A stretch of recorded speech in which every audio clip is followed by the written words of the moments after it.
Ooh, today we're looking at the top 3. We got the new decks. Here's a new decks of the week, except for maybe this week it's the Gruul decks of the week. The red-green color combination does feature somewhat heavily in this week's batch, but you know, it's good to see that because you never see that. So with that in mind, we're actually looking at maybe the most unique deck of the week in my eyes, at least.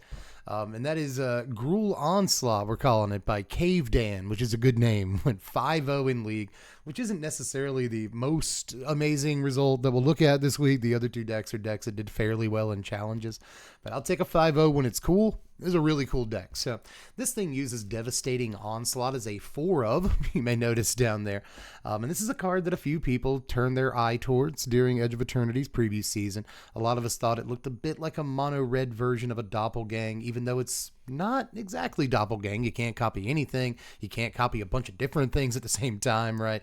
It is at least a restricted, in shorthand, Doppelgang, and it is doing some stuff this week. This is not the only deck that it showed up in League this week, but this I think was the coolest looking one in a lot of ways. Devastating Onslaught allows you to, for a fair amount of mana, create X tokens that are copies of an artifact or a creature that you control. They gain haste until end of turn, sack them at the beginning of the next end step. So if you have 5 mana, you can make 2 copies of a guy. 7 mana, 3 copies of a guy. That's not too bad, depending on what you're doing. And this deck probably does the best thing you can do with the Devastating Onslaught, and that is copy a Railway Brawler. So in case it's been a while since you've seen this, it's 5 mana, 5/5 reach, trample. Whenever another creature enters the battlefield under your control, put X +1/+1 counters on it, where X is its power. So the way this works with Devastating Onslaught is, let's say I play a Railway Brawler on turn 5. Right, it's going to be earlier than that, and you'll see why once we get to the rest of the deck, but I play a Railway Brawler. Well, the next turn,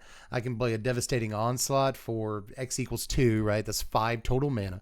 Copy my Railway Brawler twice, and the way these triggers work, I will end up making 2 20/20 haste trampling Railway Brawlers. So deal with that. You know, if you can make 3 of them, then I don't even know. I think you make 40/40s at that case. Like 3 40/40 trampling guys. It's pretty nuts if you can actually pull that off. Now, to pull that off, you've got a lot of ramp in the deck. You've got Insidious Fungus to ramp, but it also takes out important permanents. That's cool. Lana Werelves and Molt Tinder are both in here to ramp. Ice Till Explorer will help you ramp and get lands out of your yard and stuff like that, so you might as well play it. Pugnacious Hammerskull is, I guess, the other thing that we want to cast Onslaught on some of the time. We can get this on turn 2 pretty easily in this deck, you know, like just with Lana Werelves, we can get this on turn 2. And might as well, you know, 6/6 is a really big guy, but, you know, giving maybe 3 copies of Hammerskull haste and getting in with them is nice. And it works pretty well with Railway Brawler, too, if you want to make copies of the Hammerskull instead. But apart from that, we've got Esper Origins in here. This will also help us get to the important kind of combo pieces by surveilling to gain us some life to keep us in the game until we get to the combo turn. And then, you know, eventually make mana for us once it flips over into Esper Maduin, right? So there's also a bunch of permanents in the deck that this can draw for you, but the mana's great. And of course, the +2/+2 and trample is sick with all of our Hammerskulls and even our Ice Till Explorers, because we get the +2/+2 on those. You know, so there's some good stuff about this. Obviously, it kind of works interestingly with Devastating Onslaught if we're making a bunch of copies of certain guys. You know, because so the mana helps us cast the Onslaught, I guess is what I'm saying. But it'll also give stuff like Hammerskull, you know, trample, and that's great. But Smuggler's Surprise also shows up in here so that we can drop a couple of Brawlers that way if we want to, or a Brawler and a Pugnacious Hammerskull or something. And that's kind of cute, like especially like on our opponent's turn or whatever. Which is very, very nice because we can just like do it on our opponent's turn, get the 6 +1/+1 counters on the Hammerskull in that exchange, and then just, you know, untap and swing with it. Sounds okay. So Smuggler's Surprise is an interesting call in this deck too, and it also, you know, if we're not going to use it to throw a bunch of dudes into play, then we can use it to protect our important combo pieces as well. So neat stuff in here. Mostly we just want a Devastating Onslaught, Railway Brawler twice, and then win the game that way. But there's a lot of ways to ramp and stuff and make sure that we can actually get to that point in the game. But no, not a whole lot of removal. We are just trying to get to the fated turn and just run over our opponent, which shouldn't be too hard. 24 lands in the deck, including one Volatile Fault, interestingly, and Hidden Grotto, even more interestingly. But again, this surveils one when it comes into play, and that'll help us get to the sort of, combo turn. It also helps Molt Tinder go ahead and tap for mana on like turn 2 or whatever. So some cool stuff about that. But in the sideboard, we get our removal. We get Shoot the Sheriff, we get Bitter Triumph, we get Disrupt the Stormbrew to take out important permanent types, and also just be a removal spell. Tragic Trajectory against, that's hard for me to say, Tragic Trajectory against the small ball aggro decks, because Vacuum has a 2 of against graveyard stuff, Soul Cauldron and whatnot. And then Volborn Tyrant as a 3 of, I guess for when you need another huge man. It's like, why not? It's a great thing to smugglers into play or whatever. So altogether, really, really cool stuff here, man. Just a lot of dedicated ramp slots trying to get you to the turn where you hit that onslaught on a brawler. Just very cool stuff altogether here, even though it's not necessarily, a deck that I have to go into all the nooks and crannies of and give you all this like crazy tech. And I kind of respect that about it. I just like a deck that has a big dumb combo, and along the way, it can just kind of like ramp into big guys and win that way if it doesn't ever get an onslaught. So altogether good stuff by Caved In here. I got to respect it one way or the other. But next we'll look at Teamer Battle Crier here. This got 11th place in a standard challenge this week. This is by Whitman, I believe they would call themselves here. And this is really, really close in a lot of ways to maybe the most breakout deck of the last couple of weeks, but this is the first time that we see it really on MTGO, make a name for itself. This deck cut its way through a field of Vivi, a Vivi field that was like 56% in a field of, almost 40 players, and ended up top 8ing at MTG Arena Championship 9. So that's kind of neat. It's not, I believe, an exact carbon copy of that deck, but it shares a lot of the DNA with that deck, and I hadn't really gotten a chance to profile it yet, and a lot of people have been kind of talking about it here and there in the last couple of weeks, so I'm glad that I finally get to say something about this little pile here. You see a lot of cards that you do not often see. Lana Werewolves is here. I guess we see that a good bit. A Braid is removal, bounce off instead of into the Floodmaw, interestingly. Esper Origins again shows up in this deck. It's shown up a lot in the last few weeks. People called me mad when I said this card was good. Turns out I'm crazy like a fox. Anyway, Anti-Causal Vestige is also here. This has shown up in a lot of the Kona decks this season, which are still going strong, by the way. They 5-0 fairly consistently over the last couple of weeks. But Vestige shows up here too because it's got a lot of stuff that it can cast the turn it comes down. You can throw an Anti-Causal Vestige down with Warp and you get a Roaming Throne. Or you get a Cactus Folk Sure Shot. More on that in a second. You get a Teamer Battle Crier or an Outcaster Trailblazer. Those are all good plays. But this is, for the most part, an Outcaster Trailblazer deck that also uses Teamer Battle Crier. Interestingly, I think I've pinned the deck Teamer Battle Crier. I've named the deck that, which is weird because it's also the name of a card in the deck, but it's also the name of the deck. Very strange business. But, this is just a way to ramp like more than once in a turn, in a way this can get you more ramp than like a Lana Werewolves, right? Because if you're casting 2 spells in the same turn, it's not that like a certain type of spell or large creatures you cast, just all spells you cast cost 1 less. So you can squeeze 2-3 spells into a turn depending on what you're doing. And along with Outcaster Trailblazers, like sort of mana production, like there's a lot of ways to squeeze mana out of this pile. And I like that. And along with Roaming Throne, you get multiple Outcaster Trailblazer triggers, so you'll be drawing a bunch of cards. You'll be adding extra mana when one enters the battlefield. I like that. Cactus Fold Sure Shock is in here.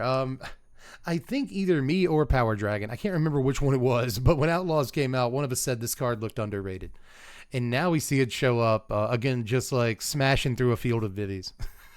That's always neat, man.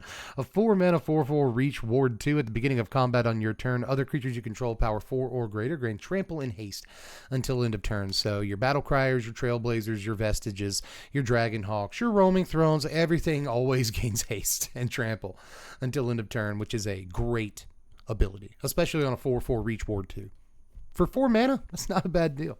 Dragonhawk Fate's Tempest is also in here. So this will kind of sort of draw cards for us on like a 5/5 flyer, and also deal a little bit of extra damage if we can't cast those cards. But the fact that this draws some cards is really cool in a deck where Battle Crier is, bringing your mana count down, and Lana Werewolves is ramping for you. Outcaster Trailblazer makes mana effectively. So again, this deck is squeezing mana like crazy, and it can Sure Shot on turn 3 with the Lana Werewolves, and then Dragonhawk on turn 4 and attack for a bunch. It just really, it gets in, it's a mid-range deck at its core, but this one is also using Devastating Onslaught.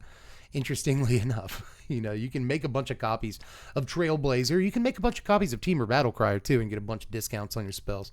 You can make a bunch of copies of Roaming Throne and then cast a guy that it's set to, the creature type that it's set to. There's a lot of cool things that Onslaught can do in this deck. There's a couple of combo-y things, like, again, Trailblazer and Roaming Throne, sure, but this one's not as dedicated to one big combo as the last one. We're only on 2 Devastating Onslaught. Again, we can play a kind of mid-rangey game and draw a bunch of cards and play huge dudes and ramp at the same time. We got good removal like a Braid, tempo like a Bounce Off. It's just like, all together, kind of a sick little pile that plays like a 2017 deck but actually wins because it employs power creep to its advantage. You know what I mean? If team or mid-range gets to draw 1,000 cards in a game, I guess let's do that. While also playing flying 5/5s and giving everything we play haste, which is just nuts, The haste on Sure Shot and the haste on Devastating Onslaught when it copies stuff is really important in this deck because you're making a bunch of huge guys most of the time. Trailblazer and Battle Crier may not look like much. They might not, but they're actually huge boys that when you have enough copies of them, they trample in for a bunch. And of course, just Onslaught copying Trailblazer twice is a lot of cards and a couple of mana. So altogether, cool little thing here. There's also Lumbering World Wagon in here, by the way. Just throwing that out there. This is more ramp for you, which I like. There's nothing wrong with ramp. If you animated, make a bunch of copies of it, at least you can ramp a bunch. That's kind of cute. 24 lands in the deck, including Starting Town, because Gruul mana is not the absolute best, but we do get Stomping Ground. The sideboard is where most of the blue resides. You see Disdainful Stroke, Negate, and Spectral Denial of all things in here. Kind of a Power Sync or Syncopate variant. Surak, Elusive Hunter to draw cards. Our guys are targeted. Fire Magic for small ball aggro decks. Dissection Tools is a very interesting call. Give our creatures Death Touch and Lifelink. Obviously, our creatures get relatively large in some cases in this deck. And Lifelink can be great against certain decks, right? Ghost Vacuum is in here, as you see in every single sideboard in the world. Scrap Shooter takes out important permanent types. Ugin, Eye of Storms, because, hey, we're ramping anyway. And then Torch the Tower, when, again, we come up against these aggro decks that we don't have small removal in the main deck for. You may notice that, the first deck had no removal. This one just has like 2 Abrade, 1 Bounce Off, 3 removal spells in the entire deck. One of them's not even technically removal. So a couple of decks at the beginning of the week that are just trying to enact their plan, and they have faith that their plan is better than anything else anyone is doing if they can get to their big turns. So, this one doesn't just win outright necessarily, and it can do that, but what it really does is bury the opponent in value that they can't deal with, and that is neat for a teamer deck, But next we'll look at, and finally I suppose, we'll look at Otter Storm. Now, I will give this first place this week because this got 8th place in a standard challenge. It is basically the best deck of the week, and it is refreshing to see because it is an Izzet deck that, well, really it's a teamer deck, but it's a blue-red deck, just like the last one, that does not have Vivi. It does not have Soul Cauldron. I kept looking at this deck and thinking, like, where's the Vivi at? Gotta be a Vivi in this deck somewhere. But no, this is actually a deck that was around, geez Louise, months and months and months and months ago. A very long time ago. I feel like 5 set releases ago when Bloomburrow came out. This tried to be a deck. And it's nice to see it come back with a couple of tweaks, sure, but in a lot of ways it's the same deck it was, and it didn't experience a lot of hype or success the first time it was around, but here we see it top 8ing an MTGO standard challenge, which is maybe in some ways one of the best results the deck has ever gotten. If you've never seen this, it plays Enduring Vitality, is one of the few non-otter creatures, but this allows our creatures to tap for mana. Just remember that. Valley Floodcaller says that we may cast non-creature spells though they have flash, whatever. Whenever you cast, which is good, don't get me wrong, but whenever you cast a non-creature spell, birds, frogs, otters, rats, and rats, you control get +1/+1 till end of turn. Untap those boys. So That means that we can untap the guys we tapped for mana every turn, and they get big. So all we have to do is cast 2-3 non-creature spells, get our dudes huge, keep untapping them over and over, and then eventually attack for a lot of damage. I was expecting to see the Otter that costs like 4 mana, it's mono red, and it can copy itself. Like, I think it's whenever you cast a non-creature spell or whenever you target it with a thing, it creates a copy of itself, and that eventually will branch off into many copies, right? Because they all say to create copies of themselves. So you get like 6 in play, and suddenly you make 1,000,000 of them when you cast a non-creature spell. That's how this deck used to kind of force wins in a big combo turn. This deck does not bother doing that, and that is interesting. You know, we don't need a big turn like that when we just have all of our Otters anyway. You know, we got Thundertrap Trainer in here to find important cards for us. We've got Questing Druid to get huge as we keep casting all these spells. It taps for mana too and keeps untapping. It draws us cards, and if we use the adventure mode, obviously that works with Valley Floodcaller, untapping all of our guys, putting counters on them, whatever. Twin Maw Stormbrood is just in here to be a removal spell, really. So just don't really pay too much attention to it. The other removal is 1 copy of Obliterating Bolt and potentially 2 copies of Bushwhack. You see also down here we've got Broadside Barrage as a 2 of, which does a couple of damage, or 5 damage to be exact, to a creature or planeswalker. And then we loot. We draw a discard. 2 into the Floodmaw, 4 towards the tower, so more removal than we've seen in any other deck by far in this thing. But there's also 4 copies of Storm Chaser's Talent to give us more Otters to, you know, return stuff to our hand from the graveyard, which is important, not just for getting the removal back. You know, all these decks love to put an Into the Floodmaw into their hand when they have 5 mana. You know, pay 4 mana for the Storm Chaser's ability, use the Into the Floodmaw, let's go.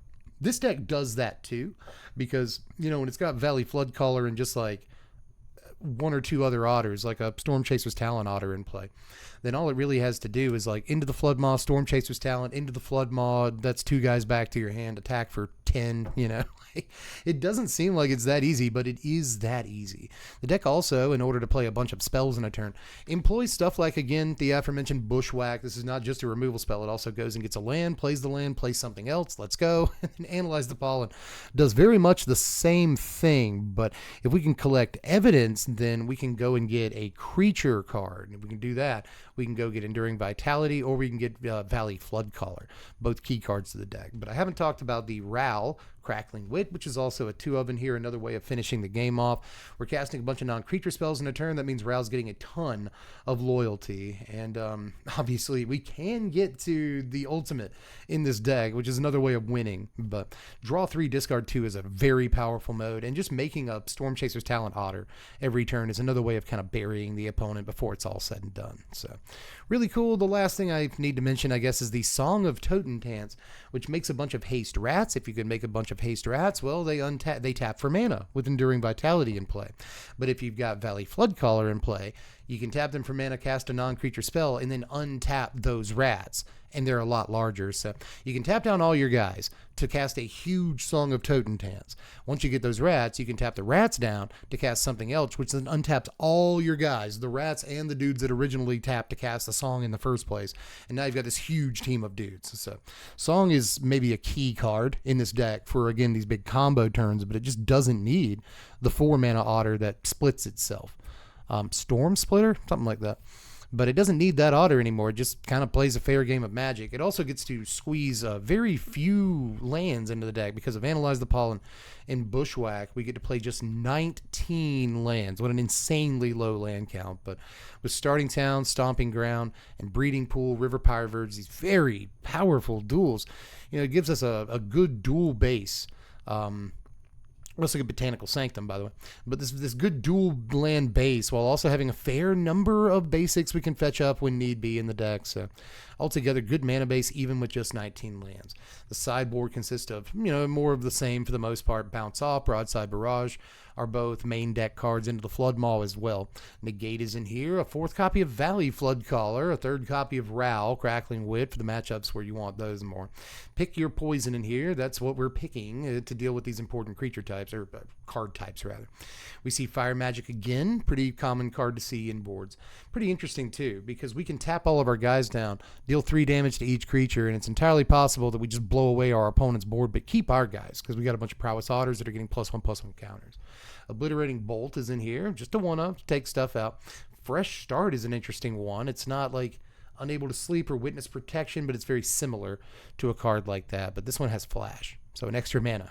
Consult the Star Charts is just more card selection. And then Dissection Tools, we see this yet again. Is there tech that I'm not super aware of, or is this just stops aggro decks? You know, it's a non-creature spell too, so it's not too hard to cast in this deck because we just tap dudes down to cast it and then untap those dudes and then tap some dudes or sacrifice like a little rat or something, like a rat token or an otter token to equip it to an already huge dude, get him with lifelink, put the game away. Like, you know, Tools is pretty sick, but altogether, that is this one. It's also got 4 stock up, which is like actually one of the newer inclusions to the deck, and I do think that is what the deck is playing, aside from Storm Splitter or whatever it's called. We're just going to play stock up and like make it, you know, another non-creature spell. That's a good reason to take Storm Splitter out, is to just put more non-creatures into the deck. You know, playing stock up with your guys, tapping your guys to play stock up, and then because you played a non-creature, untapping those guys, nasty. Also, you may cast non-creature spells as though they had flash. Well, stock up has instant speed on it now. That's insane.